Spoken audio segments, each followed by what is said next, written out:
je pensais que ça ressortirait mieux. Mais il est noir tout comme mes cheveux.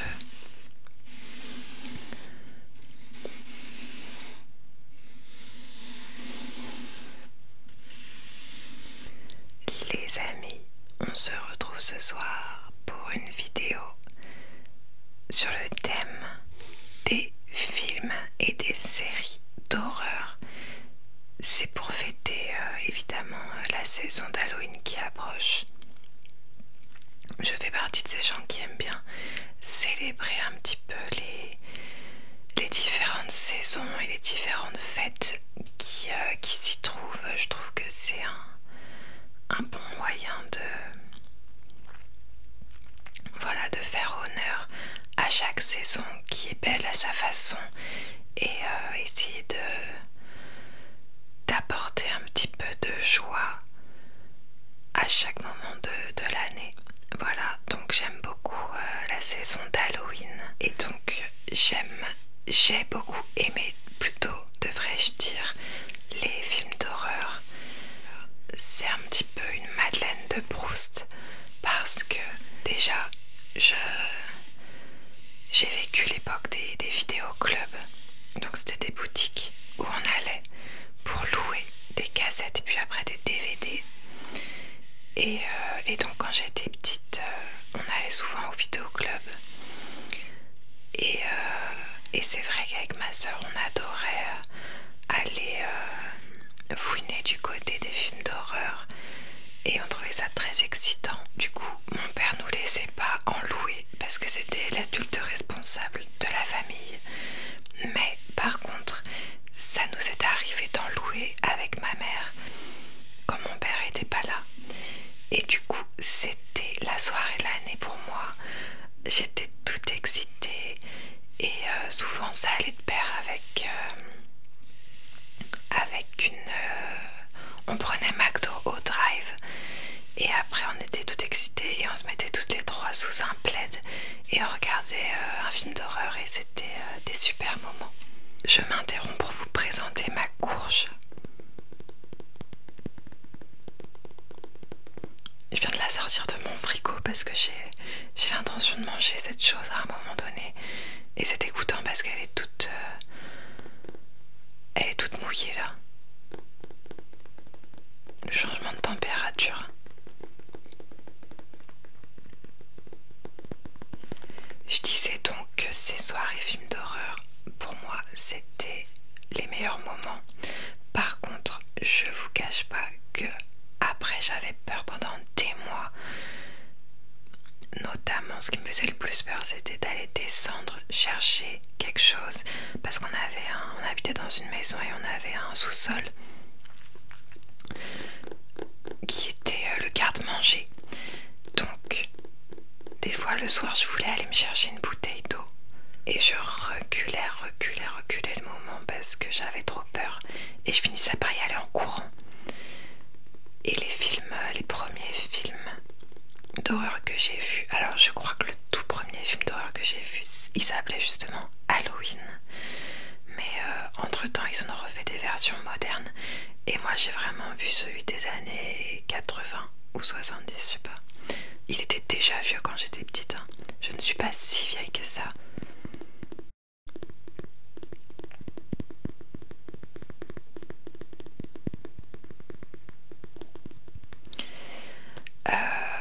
Mais je sais que c'est le premier que j'ai vu, mais il m'a pas marqué plus que ça. Et par contre, des films qui m'ont vraiment marqué, c'est The Grudge, The Ring. Et c'est vraiment ces films-là qui me faisaient ne pas avoir envie d'aller dans mon garde-manger. Même s'il n'y a pas de lien direct, mais j'avais vraiment peur de tomber sur ce personnage. Ces films-là, ils faisaient peur d'aller dans la baignoire aussi. Je sais pas si vous avez vu The Grudge ou The Ring, parce que je sais que j'ai vu les deux, mais j'ai tendance à les confondre.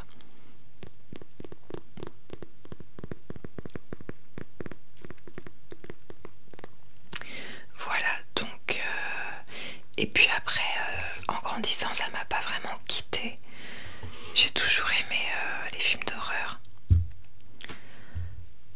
Mais mais j'ai fini par en avoir, ça me traumatisait de moins en moins. Par contre, ça a quand même évolué ces dernières années parce que justement, ça fait plusieurs années que je réalise de plus en plus à quel point tous les contenus qu'on consomme ont un réel impact sur notre état mental. Par exemple, je me suis mis à devenir beaucoup plus heureuse quand j'ai arrêté d'écouter des musiques. J'ai pas arrêté d'écouter des musiques tristes, hein. Une bonne balade de temps en temps, ça fait du bien, mais on va dire qu'il y a des genres musicaux plus ou moins dans la négativité. Et par exemple, il y a une époque où j'écoutais du rap et c'était très quand même négatif. Et après j'ai switché à la pop music et rien que ça, vraiment on se rend pas compte à quel point la vibe de ce qu'on consomme à longueur de journée a un impact énorme sur la façon dont on se sent. Et donc, c'est vrai que les films d'horreur, alors déjà, ça a tendance à pas être les meilleurs films. Vous voyez ce que je veux dire, c'est un petit peu un sous-genre. Il n'y a jamais un film d'horreur qui a gagné un César, hein, il me semble, par exemple. Donc déjà, il y a ce truc-là qui fait que souvent quand même, quand je regardais des films d'horreur, j'étais un petit peu déçue du manque de fond, bien souvent, et aussi des fins. Je trouve souvent les fins sont bâclées, on comprend pas, mais on n'a pas l'impression qu'on n'a pas compris, on a surtout l'impression qu'ils ont bâclé le truc. Parce que c'est vrai que dans le film d'horreur, le plus important c'est l'atmosphère. Et puis finalement, bon bah voilà, il faut que le film se termine au bout d'1 heure et demie. Et bien souvent, c'est pas très recherché, je trouve. Donc j'ai été aussi un peu déçue à force de voir des navets. Mais ça m'est arrivé ces dernières années de vouloir me faire un petit plaisir, parce que ça reste comme ça dans ma mémoire, une petite Madeleine de Proust, et de vouloir me faire un petit frisson. Et déjà, c'est ça le truc, c'est que c'est quand même moins fun quand on est tout seul, parce que l'idée c'est d'être avec quelqu'un et de vivre une expérience un peu rigolote, de se faire peur à plusieurs. Et moi qui suis très seule et qui n'ai pas peur plus que de raison des films d'horreur, je veux dire, je suis devenue une grande personne, maintenant j'ai peur d'énormément de choses, j'ai peur de mettre le feu chez moi quand je cuisine, j'ai peur de me faire renverser quand je traverse, mais j'ai un petit peu moins peur des fantômes et des vampires. Mais du coup, il m'est arrivé d'avoir envie de me mettre un film d'horreur toute seule en me disant allez, ça va pas me faire peur, ça va me changer les idées, ça va me divertir et me faire vivre quelques émotions. Et finalement, quand même, je dois dire que non, c'est pas agréable de regarder un film d'horreur tout seul. Du coup, je l'ai fait plein de fois. J'en ai regardé plein que j'ai pu finir, mais disons que je me sentais pas super ni pendant ni après. Et plus récemment, et je veux dire, c'est devenu de plus en plus rare que je le fasse. Et récemment, les derniers films d'horreur que je me suis mise, je les ai carrément arrêtés en cours de route, même si ils étaient bien dans leur genre. Mais parce que je me disais, mais qu'est-ce que tu fabriques Est-ce qu'on a besoin de toute cette négativité et éventuellement de se créer des petites peurs, parce que oui, voilà, je suis une adulte responsable, j'en ai plus trop peur, mais il manquerait plus que ça, justement. On va pas aller se rajouter des terreurs nocturnes, parce que voilà, je suis quand même une femme qui habite seule, donc dans un endroit calme, hein, où justement j'ai la chance que la peur ne fasse pas partie de mon quotidien. Donc est-ce que j'ai envie d'aller me mettre plein d'images plus terribles les unes que les autres dans la tête et me créer ce nouveau problème? Non, voilà, je préfère pas. Donc voilà, vous connaissez toute mon histoire avec les films d'horreur. À la base j'adore ça, mais consomme de moins en moins. Je pense que justement c'est à consommer avec modération, entre amis. Voilà, je suis toujours complètement partante pour aller voir un film d'horreur au cinéma avec un date, pourquoi pas. Faire une soirée film d'horreur pour Halloween avec des copines et un bol de popcorn et des bons chocolats chauds. Le rêve, mais j'ai arrêté d'en regarder toute seule tous les soirs. Voilà. Du coup, la vidéo de ce soir, je suis tout simplement allée voir sur Netflix, Prime Video et Disney plus quels étaient tous les films d'horreur et séries d'horreur disponibles. Et vu que j'en ai vu pas mal, je vous ai tout simplement fait une liste de tous ceux que j'ai vus et que je vous conseille. Commençons tout de suite avec Netflix et avec les films.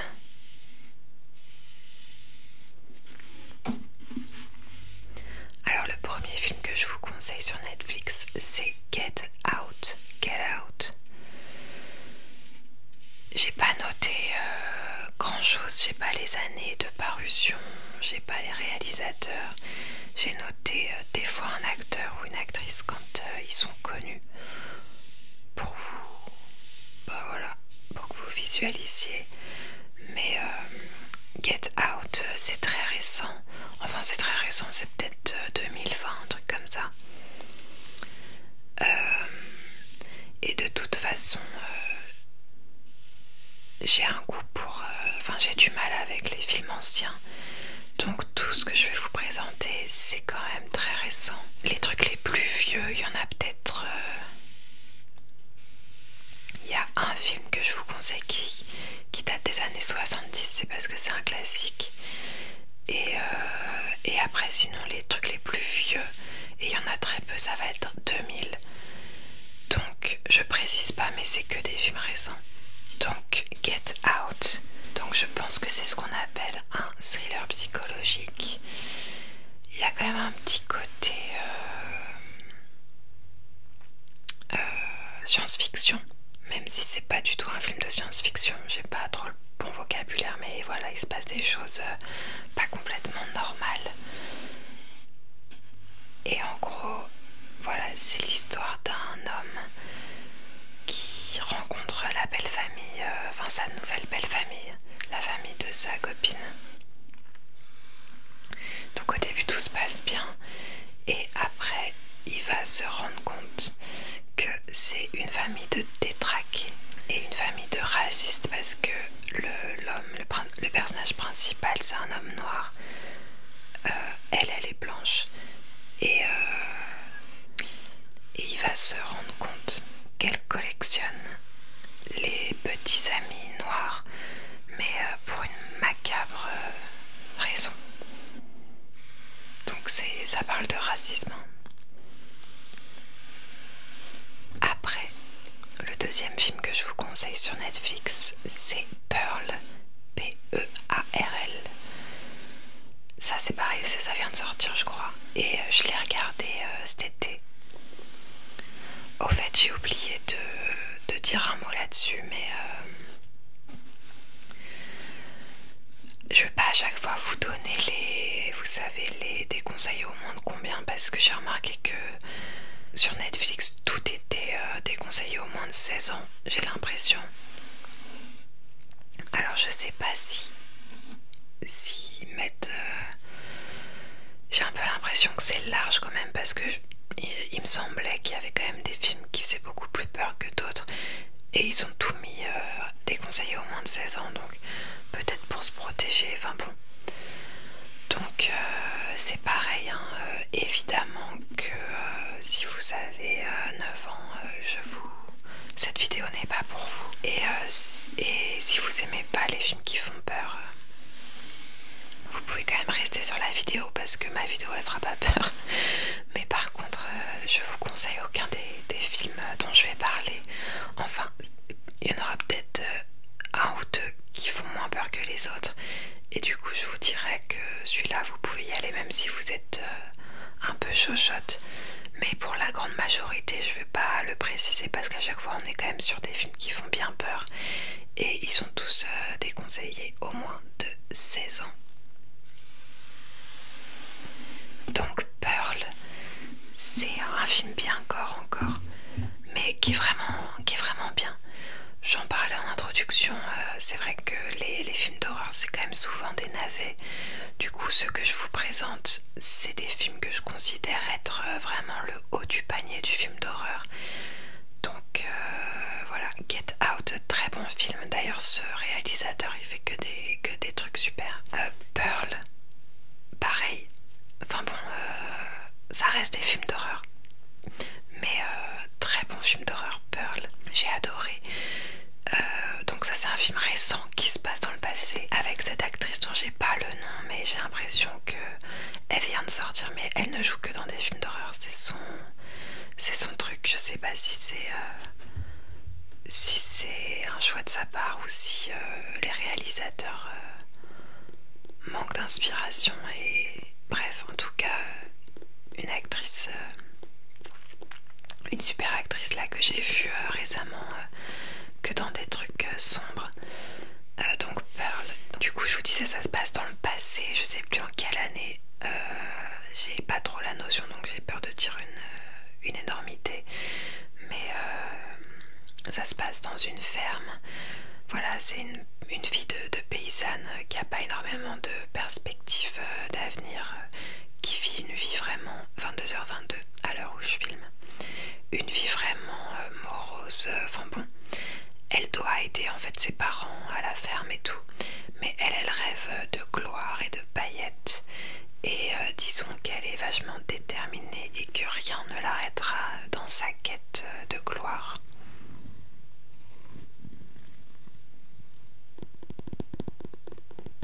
Ensuite, il y a Split. Split, c'est un peu un classique, hein, donc voilà, c'est pour ça que je vous le... Et puis, je confirme, je l'ai vu, c'est un très bon film. Je trouve que c'est un petit peu moins Halloween parce que ça parle quand même de troubles mentaux. Mais bon, c'est quand même un film qui fait vraiment peur, donc voilà. Split, c'est donc quelqu'un qui a un TDI, trouble j'arrive pas à le dire, dissociatif de l'identité. Et en fait, cette personne va kidnapper des gens et du coup ça rend la chose plus compliquée parce que c'est une des personnalités d'un homme qui a fait ça. Et on suit surtout les victimes, il me semble. Non, on suit un peu aussi le... Ça fait longtemps, mais je me rappelle que c'est un bon film. Donc voilà, on a des victimes qui sont enfermées par l'une des personnalités du personnage principal et ça fait peur, mais c'est un bon film. Ensuite, on a Dans les angles morts avec Amanda Seyfried. Alors, je vous avoue qu'il m'a pas laissé un sourire impérissable ce film, mais je me rappelle juste que quand je l'ai regardé, j'ai trouvé ça agréable à regarder.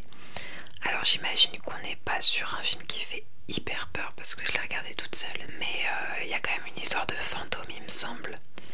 Mais bon, voilà, avec Amanda Seyfried, c'est quand même assez rare qu'on ait des acteurs renommés dans les films d'horreur justement, puisque c'est un peu un sous-genre, donc quand ça arrive, j'aime bien aller les voir et voilà, je me rappelle que je l'avais trouvé pas mal. Ensuite on a Conjuring sous l'emprise du diable. En fait Conjuring c'est une série, il y a eu Conjuring, après Conjuring 2 et sous l'emprise du diable, je crois que c'est le plus récent.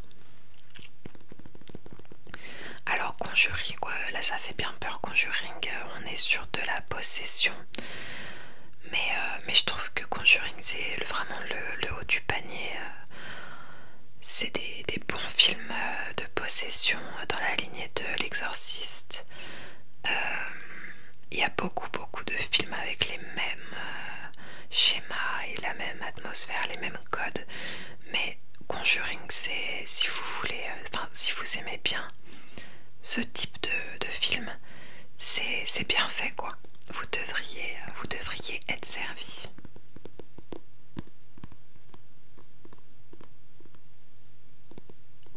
Après, on a Barbare. Barbare, c'est pareil, c'est super récent. D'ailleurs, je crois il a été en tendance là il y a quelques mois. C'est horrible ce film, mais c'est un bon film. C'est une histoire de Airbnb. Je vais essayer de pas trop vous spoiler, mais j'aime bien d'ailleurs les films comme ça où la première moitié du film, tu pourrais même pas dire que c'est un film d'horreur parce que on plante bien le décor. J'aime bien quand c'est dans un univers très normal, on va dire, où justement on rentre bien dans l'histoire, on peut bien s'identifier et après quand ça part en couille, et ben on est encore plus, on est d'autant plus convaincu quoi et terrifié. Et donc c'est le cas de ce film.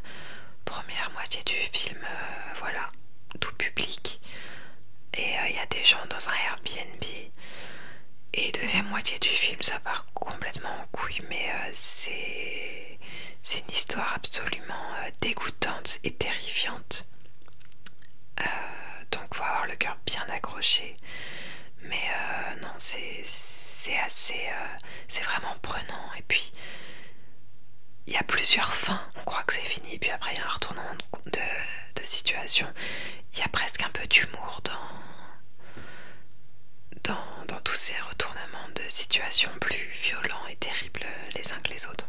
Ensuite, j'ai noté Carrie. Alors Carrie, je vais vous en reparler juste après dans les films de Prime Video parce que du coup, Carrie c'est un classique. D'ailleurs, j'ai oublié de le mentionner dans les films d'horreur qui ont marqué ma jeunesse. Mais Carrie, bien sûr.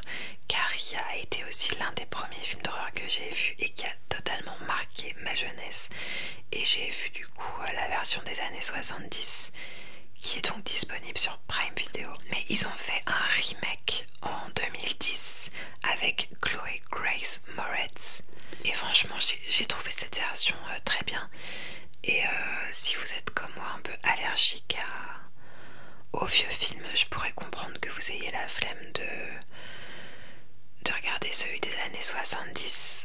Mais dans ce cas-là, n'hésitez pas à regarder le Carrie des années 2010 sur Netflix. Est-ce que ça vous dégoûte que ma courge soit toute mouillée? Cette phrase va pas du tout. Mais je sais pas pourquoi elle est trempée comme ça. Elle était pas trempée quand elle est sortie du frigo. Voilà, j'ai un petit peu épongé ma courge.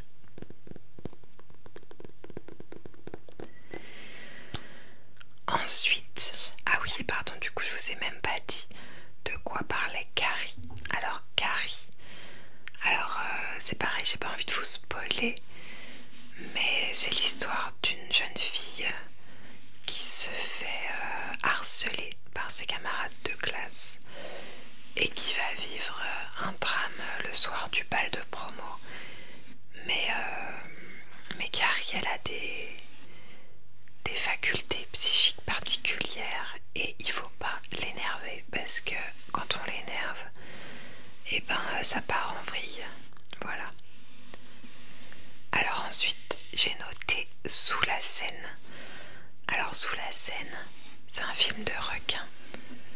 Alors, film de requin, bon, je trouve pas que ça rentre trop dans le thème d'Halloween, les films de requins. Mais du coup, s'il y a des gens qui ont facilement peur parmi vous, je pense que vous pouvez aller vous aventurer par là. Parce que les films de requins, c'est très prenant sur le coup. J'ai d'ailleurs, j'ai découvert moi les films de requins il n'y a pas très longtemps et j'avoue que j'avais toujours un peu méprisé ce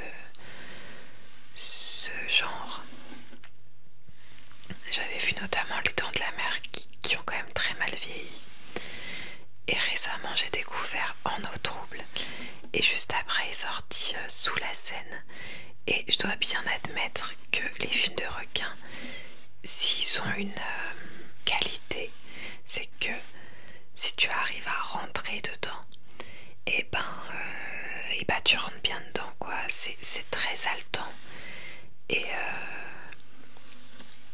à ce moment-là de ma vie, j'étais très très préoccupée par quelque chose et j'arrivais pas à ne pas penser à mes problèmes, quoi que je regarde. Et les films de requins, c'est le seul truc qui a marché.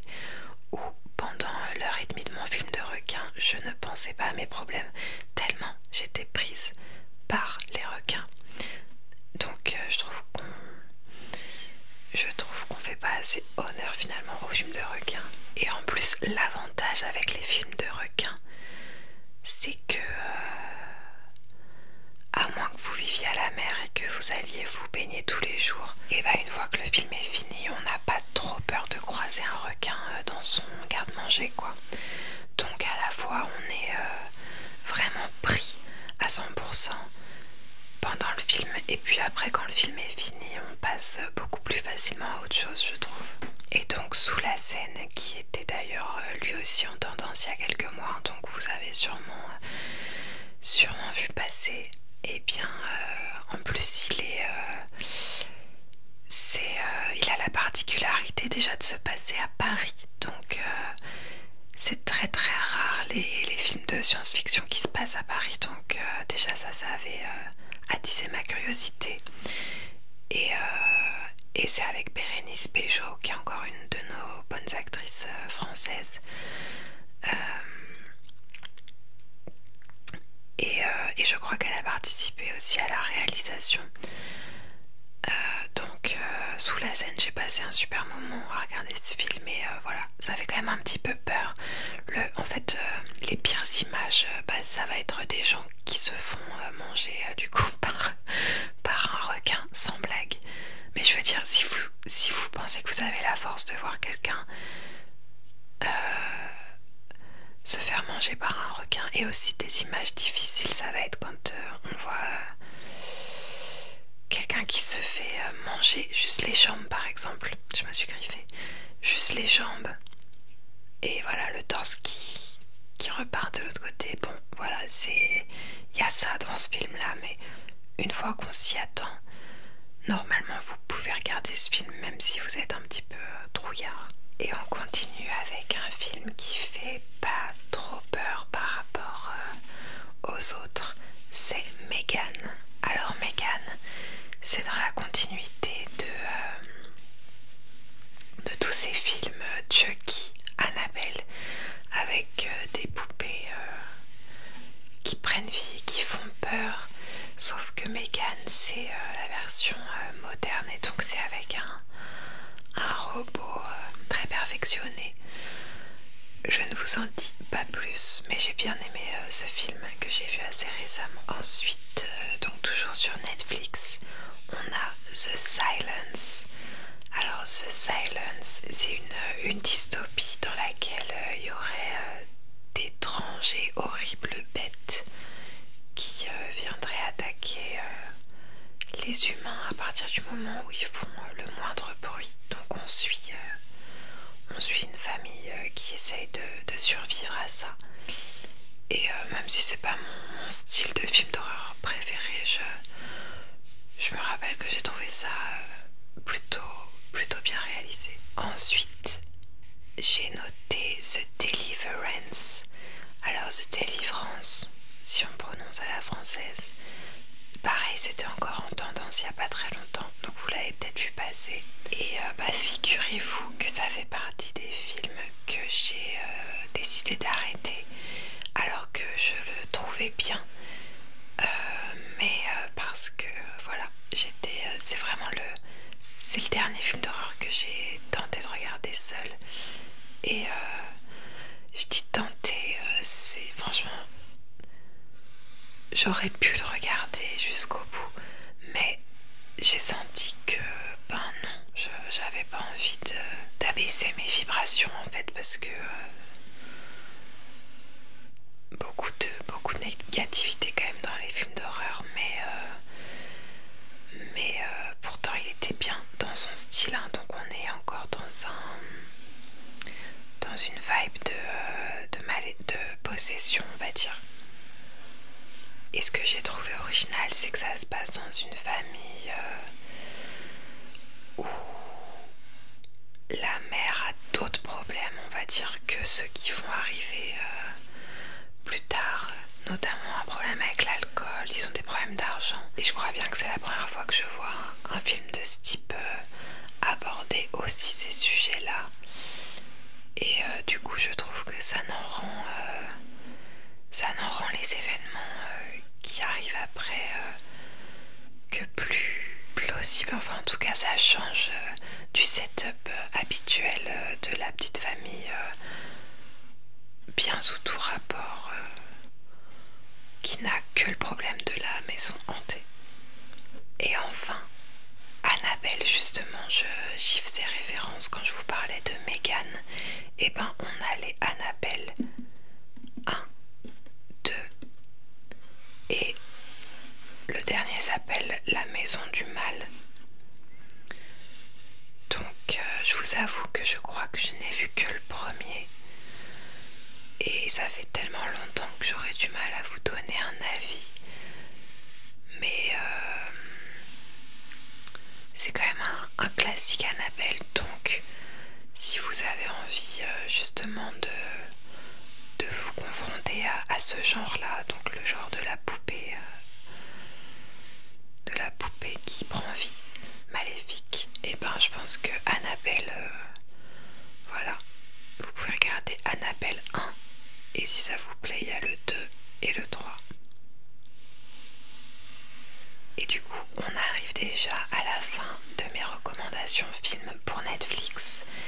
Et à chaque fois pour les 3 plateformes de streaming, et à chaque fois pour les films et pour les séries, j'ai noté un film ou une série que j'ai pas vu du coup, mais en faisant mes recherches, j'en ai sélectionné un, voilà, que j'avais pas vu mais que j'aurais bien envie de voir. Du coup c'est une recommandation, mais une recommandation à l'aveugle, parce que j'ai pas vu le film en question. Et le film qui me tenterait bien sur Netflix, c'est The Deep House. Alors c'est un film français, donc encore une fois c'est assez rare. Et d'ailleurs c'est avec une actrice un petit peu connue, Camille quelque chose. Une actrice qu'on a déjà vue ailleurs. Et The Deep House, ça se passe au fin fond d'un lac. Donc on est un peu entre le film de requin et le film de maison hantée. Parce que c'est une maison hantée au fond d'un lac. Et voilà. Des quelques images que j'ai aperçues, le résumé et tout, j'ai eu l'intuition que ça pouvait être pas mal, et en plus le setup est assez original. Donc si quelqu'un a vu ce film, n'hésitez pas à me confirmer ou pas si ça vaut le coup, sans me spoiler à toute l'intrigue s'il vous plaît. Et on passe tout de suite aux séries. Du coup, les séries d'horreur sur Netflix. Et figurez-vous, ça, les séries d'horreur, c'est un genre qui n'existait pas il y a encore quelques années, hein, j'ai l'impression. Enfin, ça dépend ce qu'on appelle horreur. Mais en tout cas, il y a de très bonnes séries d'horreur, figurez-vous, sur Netflix. Il y a vraiment de très bonnes choses. Et du coup, en plus, comme c'est des séries, ça dure longtemps. Donc, vous pouvez vous choisir une série d'horreur qui vous accompagnera pendant tout le mois d'octobre. Si vous êtes du genre à vous imprégner de l'ambiance d'Halloween. Donc ma première recommandation en termes de série d'horreur, c'est un petit peu original parce qu'il s'agit de témoignages. Mais je me rappelle avoir été extrêmement étonnée parce que j'avais cliqué là-dessus en m'attendant vraiment à rien. Et j'ai été étonnée du fait que ça faisait vraiment peur. Et aussi c'était assez bien réalisé parce qu'en fait ce qui se passe c'est que c'est des vrais témoignages. Donc il y a plusieurs personnes qui sont réunies dans une pièce et chacun raconte son histoire. si je dis pas de bêtises. Et en tout cas, je suis sûre que c'est des témoignages. Et en fait, il y a une reconstitution qui est faite des événements qu'il raconte. Mais vous savez, en général, c'est très mal fait. C'est juste pour mettre 2-3 images, pour pas que le truc soit un podcast, quoi. Mais là, ils ont vraiment mis les moyens. Et la reconstitution, c'est comme un petit film à lui tout seul. Et donc, en plus, c'est des histoires vraies. Et c'est des histoires assez terrifiantes. Donc, l'irréel, incroyable témoignage. Et il y a 2 saisons et il y a même la version Amérique latine. Donc, vous aurez de quoi frissonner.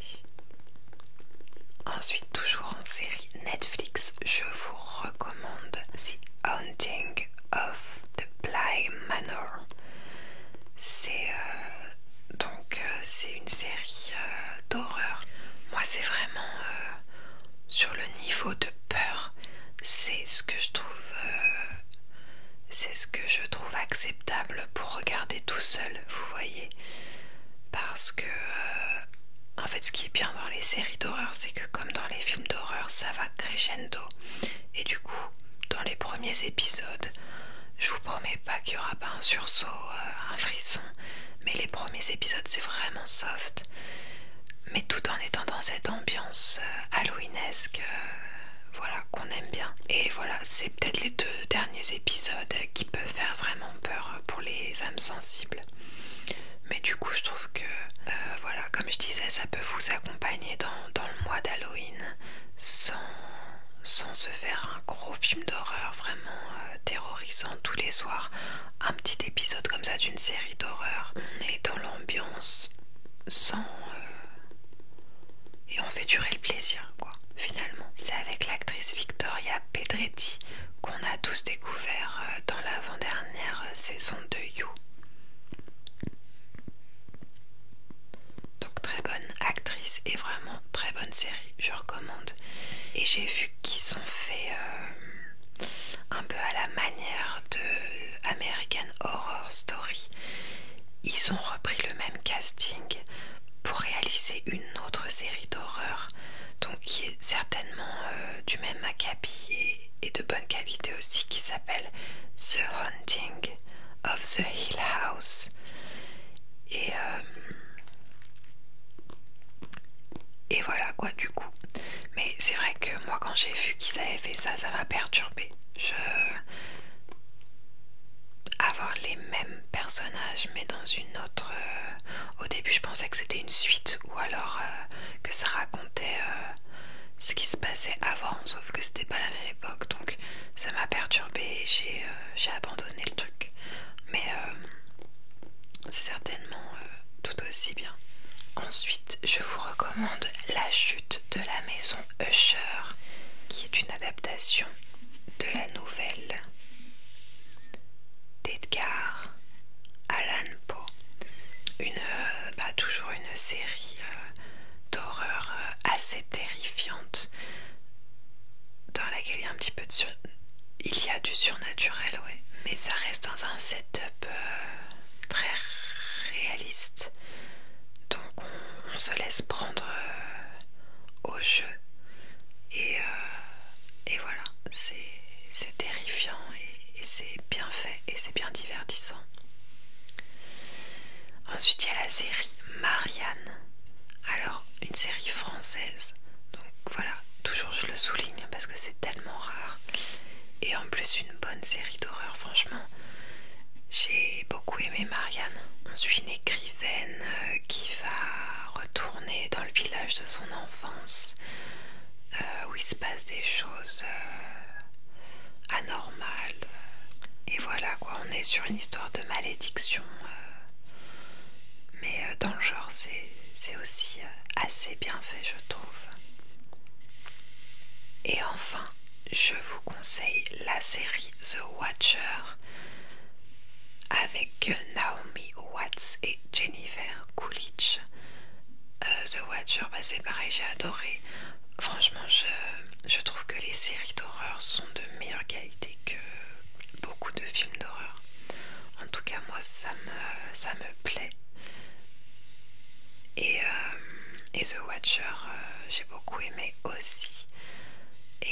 est sur une famille qui emménage dans une maison et il commence à recevoir des lettres de quelqu'un qui les observe, mais évidemment ils ne savent pas qui, et puis la situation empire de plus en plus et voilà, ça fait peur, mais comme avec les autres, à part la chute de la maison Usher, où là c'est vraiment, il y a de la peur à tous les épisodes. Avec toutes les autres séries, ce que j'aime bien, c'est que ça va crescendo et du coup les premiers épisodes, c'est presque pas des films d'horreur, vous voyez ce que je veux dire? On est dans l'atmosphère du film d'horreur, mais on y va doucement. Donc, The Watcher. Après, j'ai quand même noté Dahmer et Monstre. Alors, bon, je vais pas m'attarder dessus de toute façon parce que Dahmer ça a été en tendance l'année dernière. Monstre c'est en tendance actuellement, donc déjà je pense que personne n'a pu passer à côté. Après, je trouve ça un petit peu déplacé de mettre des histoires réelles où il y a des gens qui sont vraiment morts dans un truc youhou, Halloween et tout. Mais je dois avouer que j'ai regardé les deux séries et qu'elles sont vraiment bien réalisées. Dans les deux cas d'ailleurs, j'avais hésité à regarder parce que c'est quand même des sujets très lourds et voilà quoi. Pas très good vibes, c'est clair, mais c'est quand même voilà, des séries qui sont super bien réalisées. Bah d'ailleurs, c'est les mêmes qui ont fait Dahmer et Monstre. Donc voilà, je les place quand même vite fait. Et You, dont on a parlé brièvement, c'est pareil, je trouve que c'est pas trop Halloween. C'est l'histoire d'un mec complètement obsessif sur les femmes de sa vie. Et ça part quand même vraiment bien. Bah, y a quand même des meurtres dans toutes les saisons de You. Donc c'est quand même une série qui fait peur en quelque sorte. Donc comme pour Dahmer et Monstre, je trouve pas que ce soit particulièrement dans la vibe d'Halloween parce que c'est comme si je vous disais regardez, faites entrer l'accusé quoi. C'est juste glauque. Mais c'est pareil, You c'est une excellente série. Moi j'ai adoré cette série. Donc si vous êtes passé à côté, bah vous avez de la chance déjà parce qu'il y a plein de saisons à rattraper. Et ouais, c'est vraiment une série qui m'a plu moi. Et du coup la série que j'ai notée, que j'aurais pu avoir envie de regarder sur Netflix, ça s'appelle Sermon de minuit. J'en avais jamais entendu parler, j'ai vraiment découvert ça en faisant mes recherches. Et je me rappelle plus exactement de quoi ça parlait, mais je me rappelle que le personnage principal était plutôt bel homme, skin rien, et il rentre dans son village et il se passe des trucs. Oh bah, des trucs d'horreur quoi. Donc est-ce que quelqu'un a regardé Sermon de minuit? Est-ce que ça vaut le détour? Et on passe maintenant au film de Prime Video. Donc je ne vous parle que des films qui sont gratuits. Hein. Je vous parle pas des films qu'on peut louer en VOD ou sur d'autres chaînes payantes. Donc on a Conjuring 1 et 2 dont on a parlé juste avant puisque le dernier se trouve sur Netflix. Alors moi les Conjuring je les ai regardés à l'époque où je fumais. J'ai regardé tous les Conjuring avec un pote et on fumait d'énormes joints de pur. Alors autant vous dire que j'en ai un souvenir assez flou, mais il me semble que c'est quand même vraiment des bons films. Des bons films dans leur genre, c'est-à-dire la possession. Voilà, la possession. Conjuring 1 et 2. Ensuite, il y a le film Shaitan. Alors, le film Shaitan, je vous l'ai mis plus pour la pop culture. Je crois qu'il date de 2006. Et dedans, il y a quand même Vincent Cassel et Leila L'appétit, donc c'est un film français aussi. Et il y a même Mouloud Deschour qui a un petit rôle de figuration. C'est drôle. Et je me rappelle plus exactement de l'histoire. C'est une bande de jeunes qui se retrouvent dans une maison dans les bois, il me semble. Et puis après il se passe des trucs bizarres, mais je saurais plus dire si c'est parce qu'il y a un fou ou s'il y a du paranormal dedans. Je crois que c'est plus les gens qui sont bizarres. Voilà. Ensuite j'ai noté Nanny. Donc Nanny, c'est l'histoire d'une jeune femme qui est la nounou d'une famille aisée. Et elle commence à avoir des visions. Et petit à petit, elle se rend compte qu'il y a quelque chose qui va pas. Et je me rappelle plus trop du dénouement et ça tombe bien parce que on n'est pas là pour tout spoiler. Mais je me rappelle que j'ai trouvé que c'était un bon film, quoi. On rentrait bien dans l'histoire. Et au bout d'un moment, ça se met à faire peur. Ensuite, on a justement Carrie, dont je parlais avant. On a la première version de Carrie qui date donc de 1976. Donc, un classique quand même. Et enfin, j'ai noté Master. Master, ça se passe dans une université aux États-Unis et ça parle de racisme et de fantômes. Un très bon film. Et on passe maintenant aux séries qu'il y a sur Prime. Il n'y en a pas beaucoup. Il y a Medium. Alors Medium, ça fait pas hyper peur. Si vous êtes un peu peureux, ça passe Medium. C'est une série qui est plutôt jeune, qui date des années 2000. Moi je l'ai regardée quand j'étais petite justement et j'ai toujours adoré cette série. On suit Allison qui est médium justement et qui aide la police à résoudre des affaires grâce à ses dons.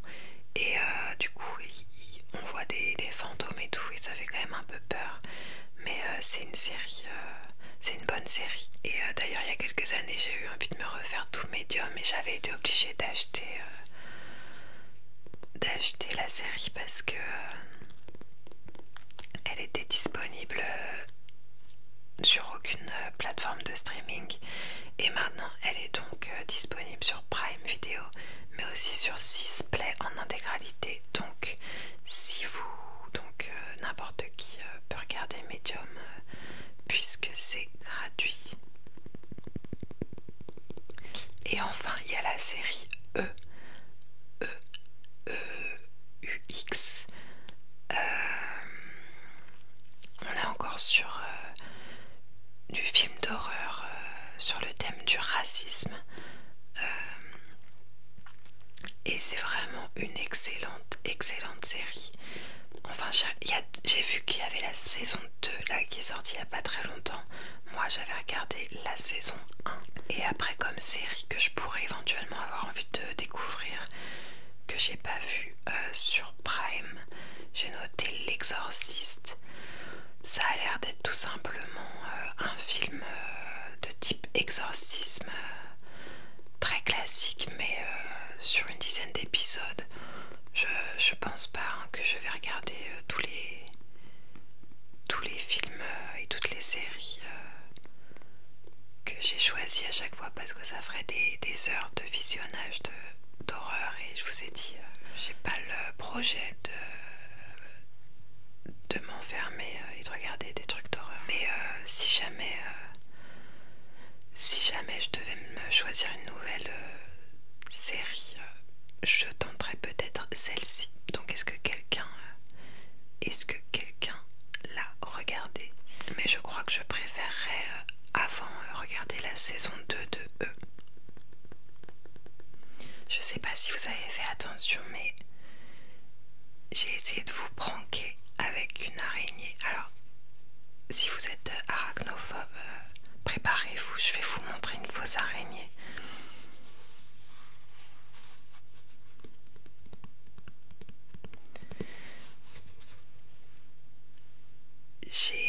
Entre plusieurs prises, j'ai fait avancer l'araignée en partant de sous le coussin jusqu'au bord du canapé pour vous pranker. Mais je crois que ça se voyait pas. De là où elle était, on n'aurait pas dit une araignée. Je pense que c'est un flop total. Mais dites-moi si vous aviez remarqué ma migale.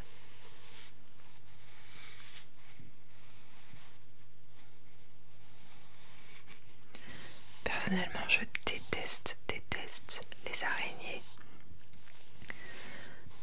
Mais voilà, essayons donc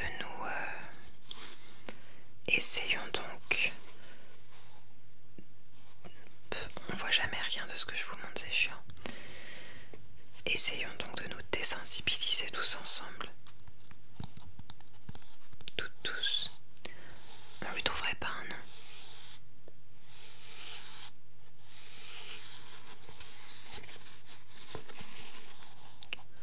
Passons désormais à mes recommandations sur Disney+.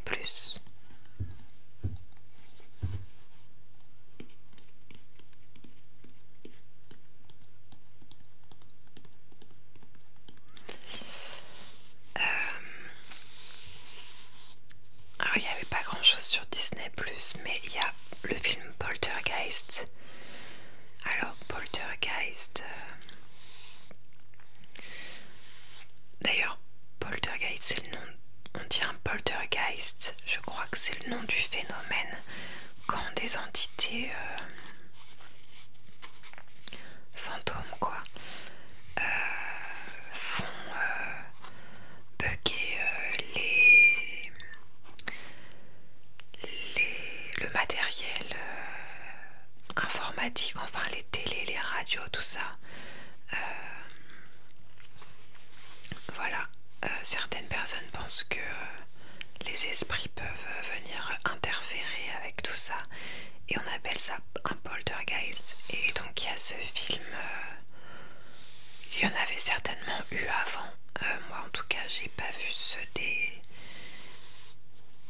S'il y en a des plus vieux, je les ai pas vus. Celui-là date de 2015. Et voilà. Écoutez, j'ai pas grand chose à vous en dire. J'ai apprécié regarder ce film. C'est pas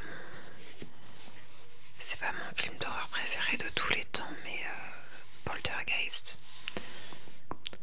Ensuite, il y a Jennifer's Body. Jennifer's Body, c'est un classique de la culture pop parce que on a comment elle s'appelle, Megan Fox qui joue dedans. C'est un film, c'est un teen movie et à la fois un film d'horreur et je dirais qu'il y a presque un peu de l'humour dedans et la BO est pas mal d'ailleurs. Et ouais, maintenant il fait vraiment partie de la pop culture. D'ailleurs, il y a Madison Beer il y a pas longtemps qui a sorti un clip qui était complètement référencé Jennifer's Body. Tout comme Ariana Grande avait dans Thank You Next copié plein de comédies romantiques classiques. Le clip de Madison Beer, ils ont fait ça avec Jennifer's Body, donc voilà, c'est girly. Ça reste un film d'horreur et ça se laisse regarder. Voilà, je vous conseille si vous l'avez pas vu. Et enfin, sur Disney, ils ont La Colline à des yeux. Oui, donc La Colline à des yeux, moi c'est pas non plus mon style de film d'horreur préféré, mais c'est aussi quand même assez classique, donc si vous en avez jamais vu aucun, bah pourquoi pas tenter de regarder le premier Et ça va être des gens qui se perdent souvent, que ce soit dans le désert ou dans la forêt, et qui vont tomber sur une espèce de personnages là qui sont pas vraiment des êtres humains, qui sont un petit peu des mutants. Ouais, c'est ça, c'est des mutants. Et donc voilà, ces êtres mutants sont mal intentionnés et c'est assez glauque et effrayant, La colline à des yeux. Et sur Disney, le film qui a retenu mon attention, que je n'ai pas vu et dont j'avais d'ailleurs jamais entendu parler, c'est Fresh.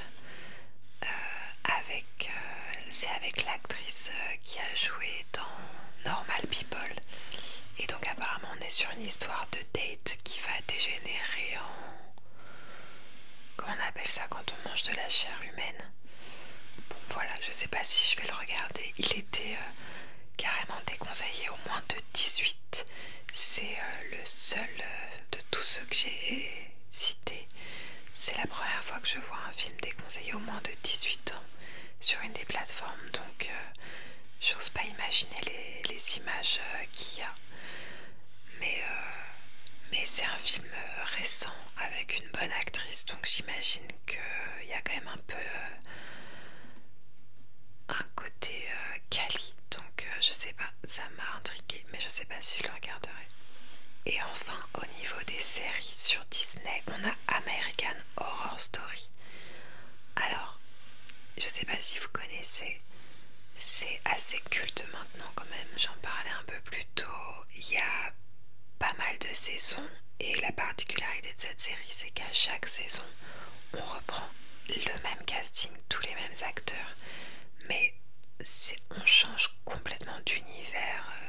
C'est pas du tout la suite, c'est à chaque fois une nouvelle série, mais avec le même casting et toujours d'horreur, mais dans des setups, c'est des sujets d'horreur complètement différents les uns des autres. Donc moi d'ailleurs j'ai pas tout vu. J'ai vu la saison où c'est des sorciers, j'ai vu la saison qui se passe dans un hôpital psychiatrique, j'ai vu la saison qui se passe dans un cirque. Voilà. Bon, c'est quand même bien réalisé. Mais ça reste de l'horreur et ça reste glauque. Hein, voilà. En tout cas, si vous voulez regarder ça, vous n'êtes pas obligé de regarder les saisons dans l'ordre. Hein, du coup, vous pouvez choisir le thème qui vous dit. Et une série d'horreur, alors pas trop Halloween, parce que un petit peu trop réaliste pour être dans Halloween, mais dont j'avais envie de vous parler parce que je trouve que c'était une super bonne série. C'est The Patient. Du coup là il n'y a pas du tout de... Il est absolument pas question de surnaturel. C'est juste une histoire de meurtre quoi. Mais c'est l'histoire d'un homme donc complètement perturbé et un meurtrier qui va séquestrer son pauvre psychiatre ou psychologue. Donc voilà, c'est très haletant, il y a énormément de suspense et c'est une bonne série. C'est avec l'acteur qui joue dans The Office. Il a tellement un personnage différent de celui dans The Office, parce que du coup c'est le patron de The Office, hein, je me rappelle plus du nom de l'acteur, et là qui joue le psychiatre. Et c'est vraiment un bon acteur parce que j'ai mis du temps à me rappeler où est-ce que je l'avais vu, tellement ces deux personnages ont rien à voir. Et enfin, la série que je me suis notée, que pourquoi pas je pourrais découvrir sur Disney, c'est American Horror Stories. Parce que ce dont je vous parlais avant, il y a au moins 7 saisons. Ça a commencé il y a longtemps, dans les années 2007 je dirais. Et American Horror Stories, c'est beaucoup plus récent, et il y a à peine 2 saisons. Et c'est des histoires encore plus courtes en fait. Chaque épisode en fait est une histoire différente.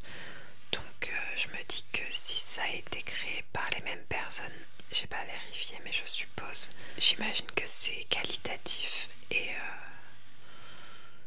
et voilà, du coup ça fait des petits épisodes slash films à regarder plus modernes quoi. Est-ce que quelqu'un a tenté l'expérience du coup de American Horror Stories?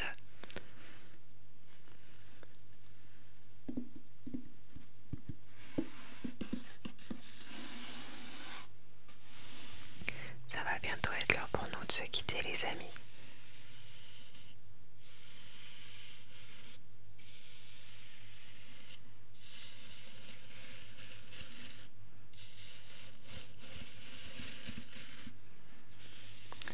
Je vais vous laisser sur des bruits de caresses de corbeaux pendant encore quelques minutes. On va éteindre la lumière.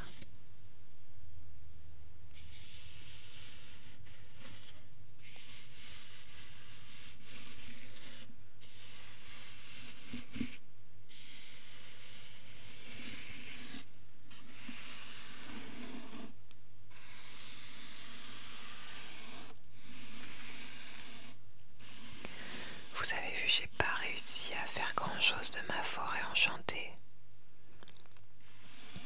C'est pas faute d'avoir passé 25 minutes à essayer d'améliorer le truc avant de commencer à filmer.